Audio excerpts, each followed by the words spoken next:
Welcome back to the Chester Centurions podcast, the show where we explore the journeys, lessons and insights of the people shaping business and community life across Chester and beyond.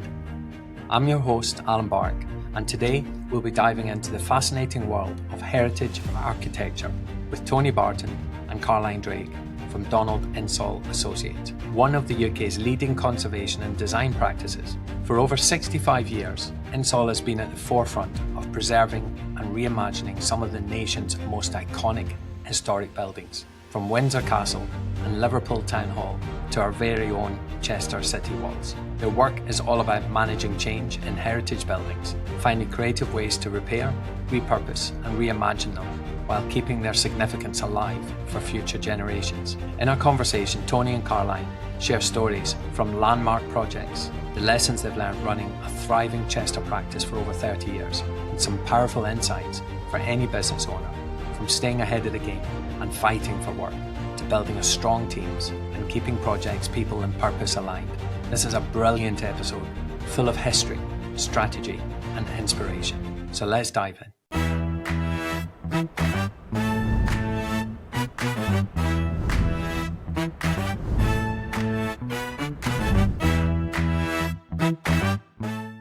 So welcome, Tony. Welcome, Caroline, to the Chester Centurion podcast. Mm-hmm. It's great to be here. Thank you. Thank you. Thank you, Alan. You're very welcome. Before we get started today, I'd love to know a little bit more about Insall Architects and tell us a little bit about the business, please. Shall I do that, Caroline? Yeah, that'd be good. So Insall have been going about 65 years. I always tell people who don't know our business that we are like the Liverpool of historic building conservation. So think of any major building in the UK. We'll have worked on it over the years. So we're about managing change in historic buildings. We repair them, we find new uses for them, but really it's about changing them and changing them in a way that retains their significance, we call it.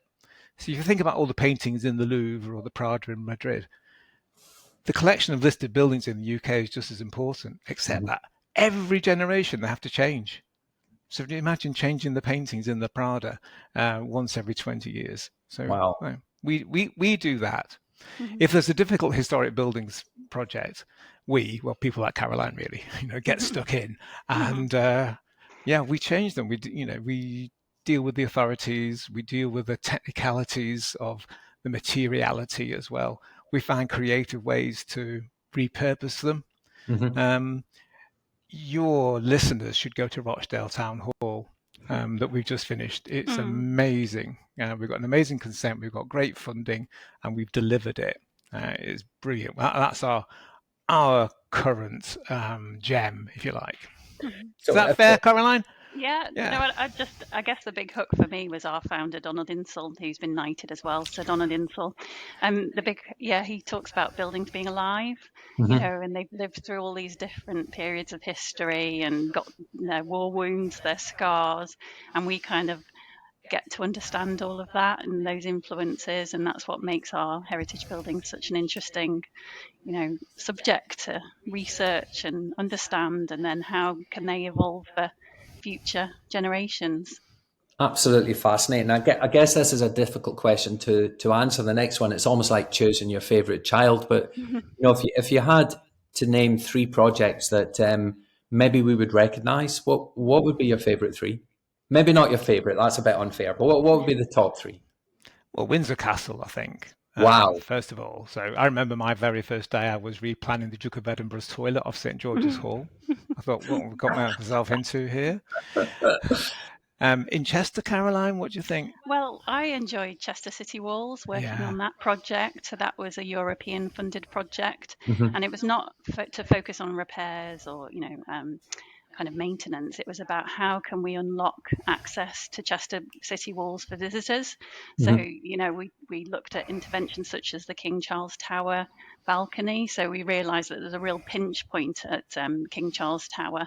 So we've got a lovely new intervention there, so you can stand back and enjoy King Charles Tower, but also look across the Dean's Fields and see the cathedral.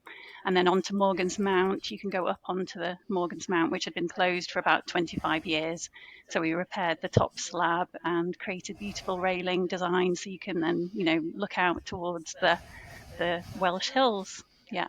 And we did a walking tour, and we used to think we need to identify somewhere where you can go to the loo, have a brew, and admire the view. So it I was, remember that was kind of like at the heart of the project, really. So we were Love it. constantly walking the walls all the time. But then these lovely connections with European cities. So we went to Utrecht, Ghent, Cologne, yes, yeah, and shared and exchanged learnings from our project with other European partners. So that was a really good experience, really memorable. Yeah, we did that together, didn't we? It was amazing. Mm. And then I think the local one, if I may, with the story attached, I wasn't going to say this one, is Liverpool Town Hall. It's one of the most important listed buildings in the country. The best Georgian interior in Europe has been quoted. If you've never been in, guys, go and have a look. So I spent 3 years of my life doing this. And the very second lottery draw was held in there, and Ken Dodd hosted it, and they had a party. And I took my mother and father-in-law around, you know, who love art and architecture. And I explained this building. And she said, Tony, this is fantastic, but what did you do, love? And I'm not kidding. I got the job then. You know, it's not about our egos. It's about restoring what's been lost in the past and bringing it out. And Donald's phrase is being more of itself. And I was disheartened for a couple of hours, and then I got this light bulb moment. Oh, yeah, we're restoring artifacts. Yeah. Absolutely wonderful, and what a worthy, incredible business that you guys run. And thank you for sharing some of those stories with us. And what motivated you guys to start the office in Chester? I guess your own business, and what was the driving force behind your decision to take on this entrepreneurial role? Well, I'll take this one, Caroline, because it's before you were employed. Yeah.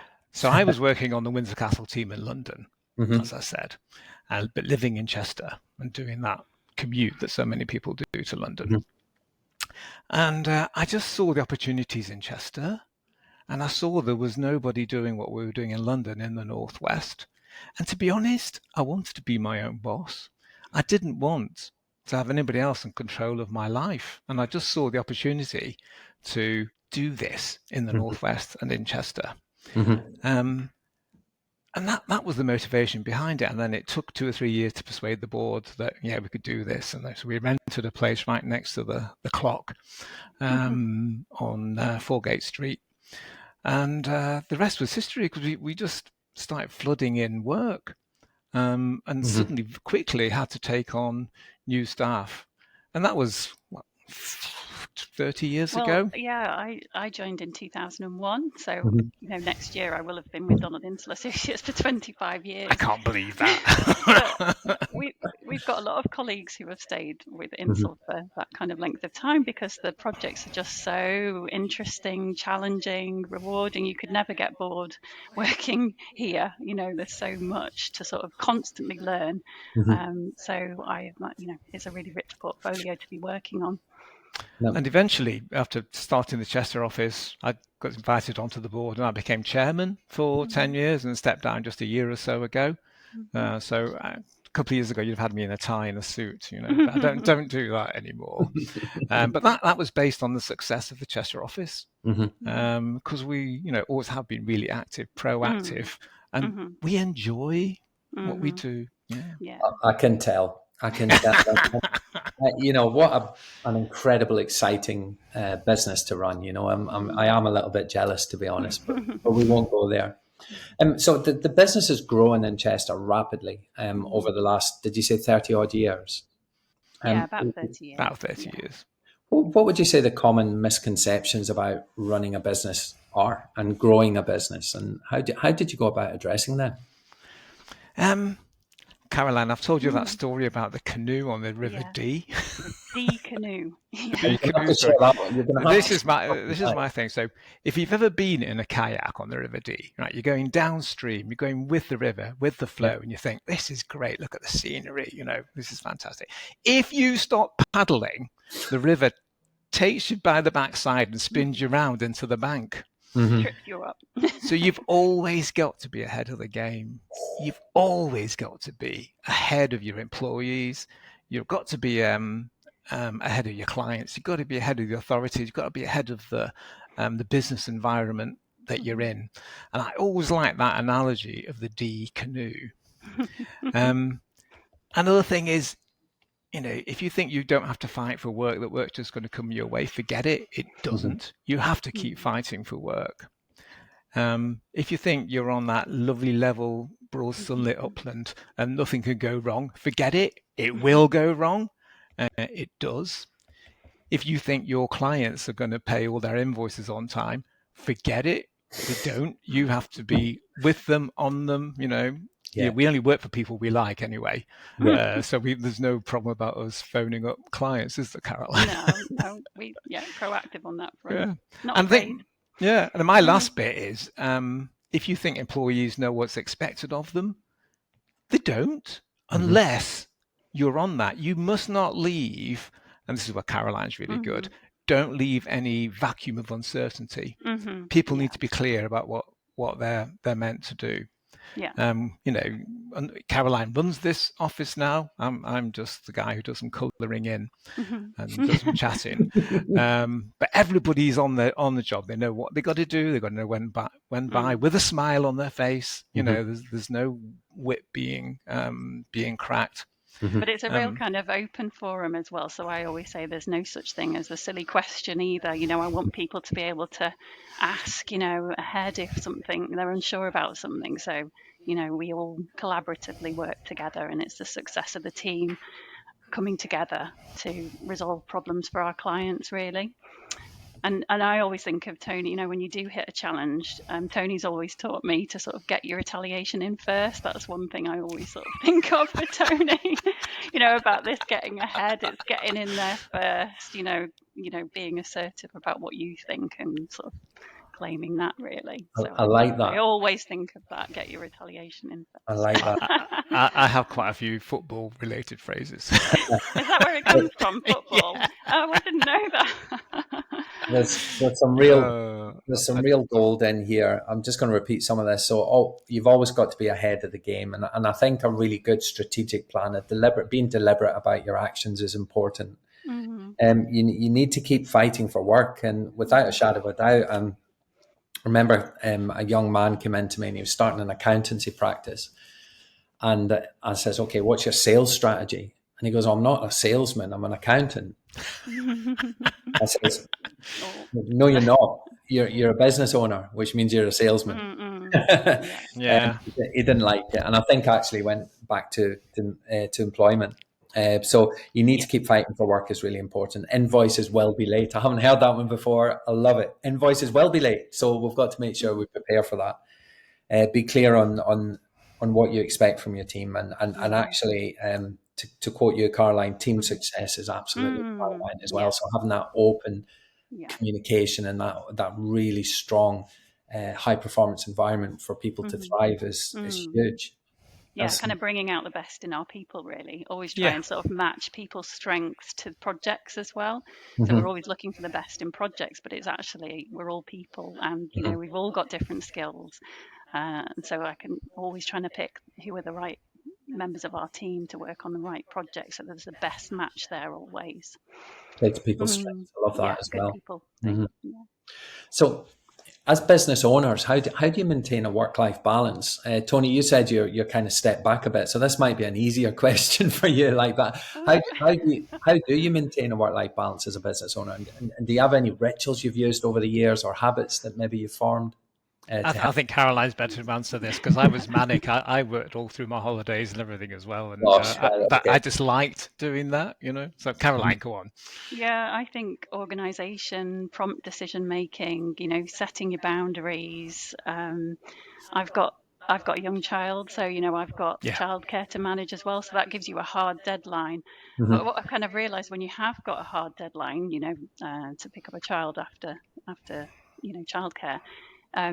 You really focus during the hours of the day, so there's no sort of faffing or stretching your day out, and you get tired then as well. I think if you stretch your day out beyond where you can really focus, I'm not sure how effective the output is and the quality if you stretch it over a long period. Whereas I come into work really early, so I try and get ahead as much as I can before my rest of my colleagues arrive into the office. So I'm much more of a a morning person, deal with the hardest tasks in the day if I can in the morning, that after that kind of quiet time, then all my colleagues kind of join me. And I think I'm then present, so people as they arrive to work, if there is something on their mind, they'll be able to just talk to me privately about it. And I've just got that sense of how everyone's feeling in the office. And that's kind of how I kind of manage it. And if there's a large task to do, I try and break them down into smaller independent tasks as well, so that it's not so daunting, and then I always think through, what can I delegate, or what do I absolutely need to do today as a priority? So I often have a bit of a list, but I'll sort of, if I have to do one thing today, what is that? So I've got real focus. And I think I'm finding that a rarer skill than I realised, because so many people are so easily distracted by a lot of things these days. And I don't know whether it's just I'm slightly more old school or something, but I'm realising that skill is a real strength. Yeah, focus. I think it's called shiny object syndrome. I think that's what we call it. Yeah, there's a couple of things there. Set your boundaries. You said that, Caroline. I think that's really important. And the other thing is deadlines add focus. Yes. Great takeaway there. We're constant. Deadlines are lifelines. I've heard that before. You constantly, especially in architectural work, you're living to deadlines absolutely all of the time. We get so used to deadlines. I mean, I need deadlines. Yeah. I need a deadline to get things done. It really focuses them out. I mean, not only at work, at home as well. Yeah. Yeah, if you have too much time, you can go wandering off, can't you, down different avenues, whereas I think if it's nice and tight, within reason, I think we need realistic expectations too as well. But when you're running an office and you're running a business, you get pulled left, right and centre. The unexpected. How many times have I said to you, Caroline, at 5 o'clock at night, I promised myself I was going to finish this today. I haven't started it yet. I know. Yeah. Well, yeah, interesting. I've done that myself, Tony. So you're not alone there. But certainly the deadlines. If you were to apply that to a business that maybe hasn't got as strict deadlines as an architectural practice, the way I reflect on that is how much work do you get done the 2 days before you go on holiday? True. And imagine if every day was like that, how much work would you get done?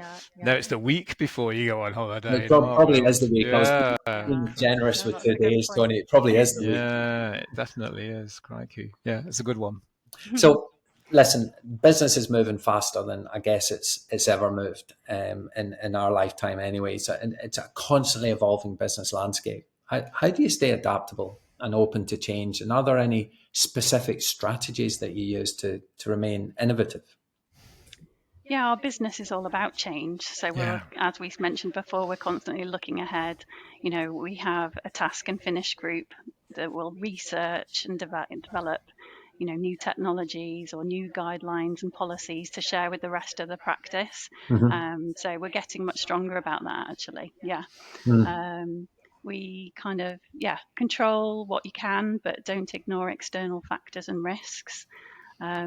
Get ahead and shout about what you do, such as climate change adaptation. That's a big new thing for heritage buildings. I mean, well, it's not, I say it's a new thing. We've always been doing it at Donald Insall Associates, but we're realising, that really makes us relevant to future generations in terms of resilience for climate change. And I'm just going to say, employ really fantastic colleagues like Caroline. She's been with me for 25 years with our other colleague Simon. The same. He's 25 straight from university. Yeah. And I think we've got better and better at recruitment, and realising, what kind of people are going to best gel with our team here, or what skills are we missing that we need to bring in? Because I really realised that we don't just want lots of people like me or Tony. We want those mixtures of skills. So when we come together, we've got a really lovely sort of broad range. And your question applies every week at this place. We have to innovate every new project. I mean, some of the stuff we have to come up with and change in historic buildings is easy compared to running the business. Bringing everybody on board with that as well. So I think we're always innovating, always changing. Out of interest, we're looking after these incredible buildings across the country. as materials move forward, do you find yourself using modern materials to be able to look after and conserve and preserve these buildings? Caroline knows that I'm mad about Core 10, which is pre-rusted steel. Yeah. And there's the little gateway that Caroline and I designed under the city walls onto the Roman gate. The Roman Garden called, gate. Roman Garden, yeah. Yeah. That's Core 10. Yeah. But, you know, Caroline, I think it's fair to say that the real thing is we use traditional materials in a modern way. Yeah. So we go back to go forward. Yeah. You know, there's a whole world of lime mortar, for instance, you know, which a whole generation of architects and builders lost. Really, you know, over 50 years, and we've all relearnt that now. Breathable buildings, and the ways of insulating buildings, ways of ventilating buildings, ways of keeping buildings warm during the winter without burning coal fires and things. The inbuilt technologies to vernacular architecture were often just so clever, weren't they? If you think about the sash window, you know, really lovely broad eaves to protect, you know, the roof from rainwater, you know, that it's actually the historic sort of details are actually really well thought through. So fascinating. So it does tend to be traditional materials that we're looking back at, but it doesn't mean we won't discount new materials, but it needs a lot of research first. Yeah. I think we're always learning from the past to inform the future. I mean, that's one of our stock phrases, isn't it? Yeah, I mean, it's fascinating, and it's a subject that I really enjoy as well. I mean, I walk around the walls almost every night, and you look over into the gardens and you can see the example of underfloor heating, and you think, you know, there is probably lessons that we could learn from the past as well, and have learned from the past. It's, really fascinating. I don't know enough about it, but and I'll just interject there as well. Tony Barton is the cathedral architect for Chester Cathedral. And I know, Tony, you cycled all around Chester to make sure that no one could see the photovoltaic cells on top of Chester Cathedral roof. So, you know, you won't be able to see them when you're doing your walk around. But actually, you know, Chester Cathedral's got photovoltaic despite cells the dean wanting to show them off, you know, he wanted to see them. It took us 18 months to persuade the authorities that we could have solar panels on the cathedral roof. Yeah. So we've got a great photograph, haven't we, with the bishop up there? The bishop and the dean blessing them. Yeah. It's I love that. I love it. So that's old and new together, isn't it? So could you offer a glimpse into the future plans for the business? You know, what's the next chapter for you guys? That's Caroline. Go on. So about a year ago, we restructured our management team so that our board of directors are supported by a senior leadership team to work on enhancing our services and collaboration with our other studios across the country. And through that senior leadership team, we are implementing different sort of task groups and taking accountability and responsibility for different tasks within the business. So that's really mobilising some change actually to support our colleagues with more information, so they're not just always starting on first principles or needing to remember what they did on another job. There's a bit more of a prompt and tools to help them structure their workflow really with each project. So although every project is different, unique, and you know, as we talked about, you know, living buildings and, you know, the different characters and quirks each building brings to us, you know, with the different clients that represent those buildings. So there's a lot of things to come together there, but underpinning all of that is a structure that we work to. So there is precision and control and a formula and a way to move forward in sort of harnessing that understanding. So that's what we're really sort of working on at the moment to support our work. Because I don't think we said we do have other offices as well. So out of Chester, we grew York, Manchester, North Wales, and Birmingham offices. And you know, if we suddenly get asked to do some thatch, you know, I don't know anything about thatch, but we know who to ask within our own organisation about whatever qualities we need of thatch. You know, what reeds do we get? Where do we get them from? You know, how do we get the water off the roof? You know, there's always somebody who knows about that. Our friend Tony in London office, stained glass expert of the whole world, I think. Anything you want to know, it's within the organisation. So what Caroline, I think, was describing was getting that in a proper structured way, because there's 120, 130 of us now across the country. Yeah, and not everybody knows.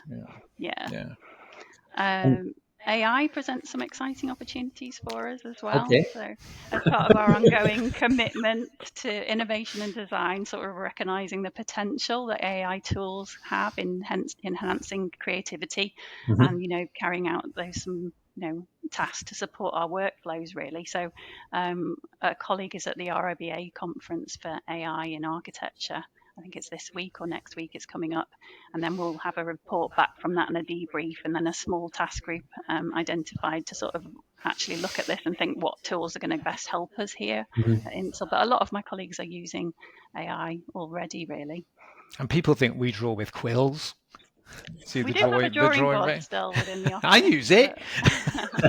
But we are at the very forefront of technology. It's called HBIM, Building Information Technology for Heritage. Our colleague here is one of the leading lights in the country for that. And it's just all about producing information in a more readable, usable, understandable way. Yeah. Most of our projects are modelled in 3D now, and recently we collaborated with a Chester interior designer, and we used the VR headset for the first time with our client as well. So they were able to sort of walk around the building internally, see all the interior design proposals, then step out and see their swimming pool extension and the other buildings that we designed for them. And it was a really wonderful experience for our client, but also us as designers. It really enhanced our understanding of the design experience and how we can respond to volumes actually by feeling it and walking around the space. So it did sort of alter the way we were designing, actually seeing it. The layouts that maybe look good in 2D, we actually saw differently in 3D. So it did actually change a bit of our design process. So it's good to share that with other people. That's got to be the next step, isn't it? When you can actually design in a 3D space. Exactly. And actually alter the design live in the 3D space. Yeah. Oh, I might patent that. No, I'm only joking. So, listen, it's been an absolute joy and a pleasure having you on the podcast. I am absolutely fascinated by what you both do, and thank you for keeping our buildings alive. But I've got one more question for you, and it's a biggie, and we've got the pay forward question as well. So, what advice would you offer aspiring entrepreneurs, someone starting their own business or maybe facing a challenge right now in their business? What would be your top piece of advice? Caroline, go on. Do you want me to? Well, we've made some notes here, haven't we? Get it right from the start as best you can.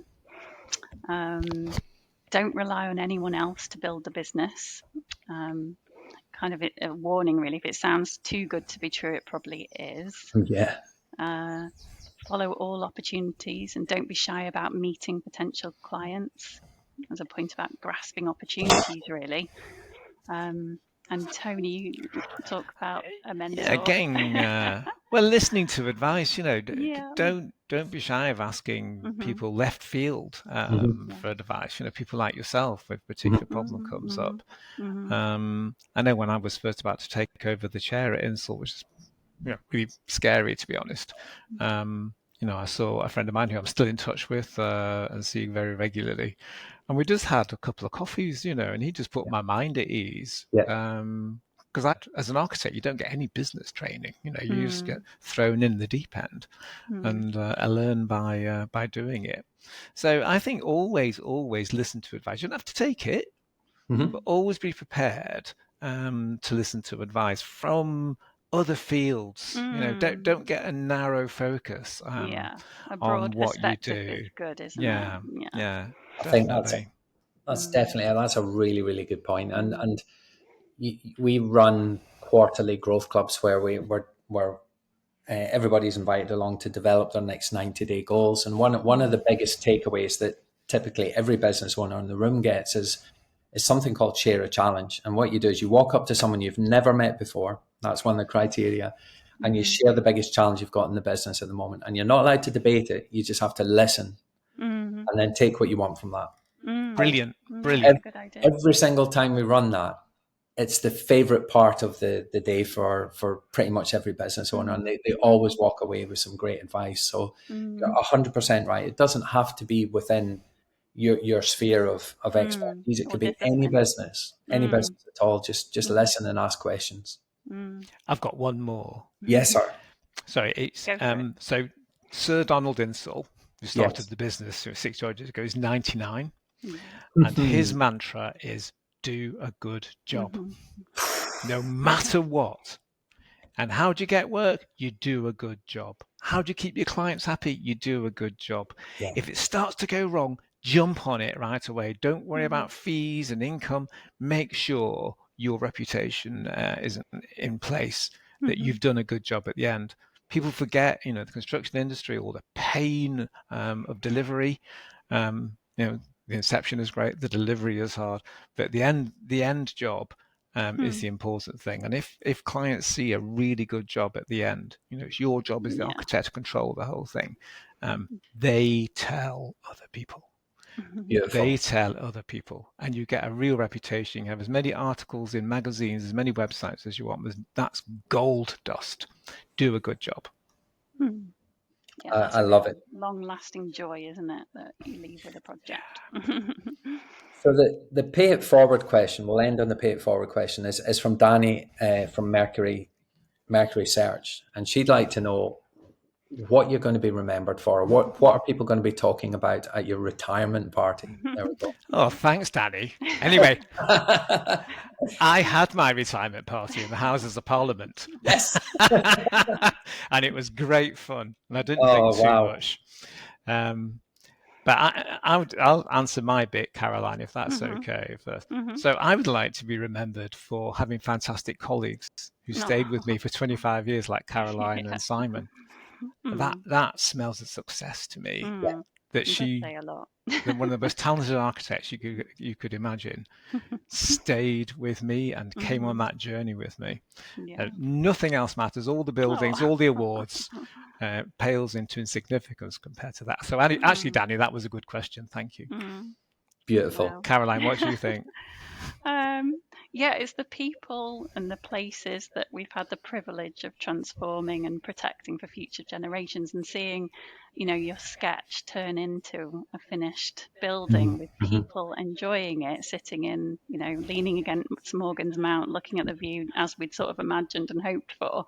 That is a really, really lovely, satisfying feeling, really. Love it. All of that hard work has come to life, really. And I'd love to be able to think of all the different buildings that we've worked on and just kind of imagine that. In our office here, we've got a collage that was prepared for Sir Donald Insall, I think on his retirement. Was it, Tony?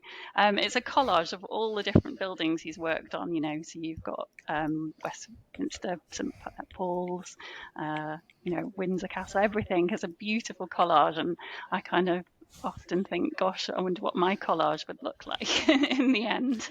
But just look at our job list over 30 years. It's incredible. Yeah, maybe we should do that one day. Yeah. Would I, with permission, would I be allowed to add one? Yeah. Because just going back, and it really resonated with you, what you said, do a good job. So at my retirement, I want people to say, you did a good job. You're good. Thank you very much, guys. Absolute pleasure having you on. And let's grab a coffee sometime. I'd love to know more about come and see us. That'd be great. Yeah. Thank you, guys. Okay. Thank you.